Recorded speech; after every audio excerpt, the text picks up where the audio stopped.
Hello everyone, welcome to Arkins daily vlogs. রাতের বেলা খুব খিদে পেয়ে গেছিলো আর জোম্যাটোতে ভালো অফার পেয়ে গেছিলাম, যার জন্য একটা থালি অর্ডার করে বসলাম। এটা ছিল একটা স্পেশাল ফিশ থালি, যার মধ্যে ছিল ভাত, ডাল, একটা সবজি আর দুটো মাছ দিয়ে একটা ফিশ কারি। এর সাথে আমি আলাদা করে একটা বেগুন ভাজা আর একটা মাছের ডিমের বড়া অর্ডার করে নিয়েছিলাম। আর টোটাল বিল হয়েছিল 145 টাকা। এত রাত হিসেবে এটা অ্যাফোর্ডেবলই ছিল বলে আমি মনে করি। বেগুনটা যখন প্যাকেট থেকে খুললাম তখন বেশ ভালো গরম ছিল, এটা আমার খুব ভালো লাগলো।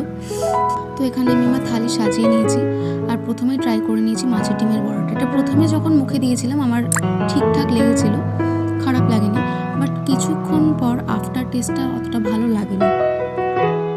ডালটা যেরকম হয় অ্যাভারেজ সেরকমই ছিল, আর বেগুন ভাজাটা খুব সফট ছিল, সত্যি এটা খুব ভালো ছিল খেতে। বাট এই যে তরকারিটা সত্যি বলতে আমার একদমই ভালো লাগেনি। তাছাড়া ফিশ কারিতে দুটো মাছ ছিল, তো মাছ দুটো নিঃসন্দেহে খুব ভালো ছিল। মাছ দুটো নিয়ে আমার কোনো কমপ্লেন নেই, আর না কোনো বাজে গন্ধ ছিল, না কোনো রান্নায় প্রবলেম ছিল, তো বেশ ভালো ছিল। দেখা হচ্ছে নেক্সট ব্লগে।